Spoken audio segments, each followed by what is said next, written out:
guys, good morning. Dito po tayo ngayon sa bahay. Ito ang morning routine ko. So, paggising ng umaga, magtitinda, magbubukas. Yun lang, ganito lang ang buhay ko. Pasensya na kayo.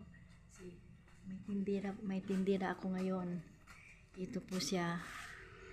Ang tindera ko po ay si Angit. Siya po ang aking pusangot. Madilim. Ito, pagkatapos ng almusal, maglalaba, magwawalis. Ito yung morning routine. Ito yung mga ginagawa sa araw-araw. Pag nandito ka sa bahay. Ito lang.